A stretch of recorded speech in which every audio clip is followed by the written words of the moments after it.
আপোনালোকে জানেনে এই মাহটো ডেংগু প্ৰতিৰোধী মাহ। ডেংগু হৈছে এবিধ মাৰাত্মক ভাইৰেল জ্বৰ যি এডিছ নামৰ মহজনীয়ে কামোৰাৰ ফলত মানুহৰ দেহলৈ আহে আৰু বাৰিষা দিনত এই মহৰ উপদ্ৰৱ আটাইতকৈ বেছি হয়।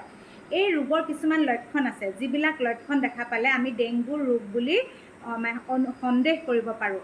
যেনে ধৰক খুব বেছিকৈ মূৰ বিষোৱা, তীব্ৰ জ্বৰ উঠা, চকুৰ গুৰিত বিষ, গাঁঠিৰ বিষ এনেকুৱা ধৰণৰ, আৰু গাত সৰু সৰু ৰঙা ৰঙা দাগ আহিব, লগতে খুব দুৰ্বল দুৰ্বল অনুভৱ কৰিব আৰু বমি হ'ব। এনেকুৱা ধৰণৰ যদি লক্ষণ দেখা পায় আপোনালোকে ততালিকে আপোনালোকৰ ওচৰৰ স্বাস্থ্যকৰ্মীসকলৰ ওচৰলৈ যাব আৰু তেজ পৰীক্ষা কৰিব, লগতে আপোনালোকে ডক্তৰৰ পৰামৰ্শ ল'ব লাগিব। ইয়াৰ কিন্তু প্ৰতিৰোধৰো কিছুমান উপায় আছে, যেনে আপোনাৰ ঘৰৰ চৌপাশটো পৰিষ্কাৰ কৰি থোৱাৰ লগতে যাতে চৌপাশত পানীবোৰ বন্ধ হৈ থাকিব নোৱাৰে তাৰ বাবে আপোনালোকে ব্যৱস্থা গ্ৰহণ কৰিব। ফুলৰ টাব বা আপোনালোকৰ ঘৰত যিবিলাক জমা কৰি ৰখা পানী আছে তাতো যাতে ঢাকন দি থয়, আৰু ফুলৰ টাবত আপোনালোকে পানী যদি দিয়ে সেই পানীবিলাক যাতে উপচ হৈ নাথাকে, তাত যাতে মহে কণী পাৰিব নোৱাৰে তাৰো আপোনালোকে ব্যৱস্থা কৰিব দেই, যাতে মহ আমাৰ ঘৰত বংশ বৃদ্ধি কৰিব নোৱাৰে। তাৰ বাবে আপোনালোকে সজাগ হ'ব লাগিব আৰু সদায় গা ঢাকি কাপোৰ পিন্ধিব লাগিব।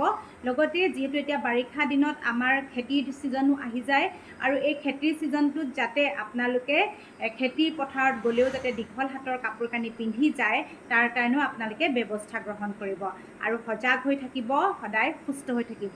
ধন্যবাদ।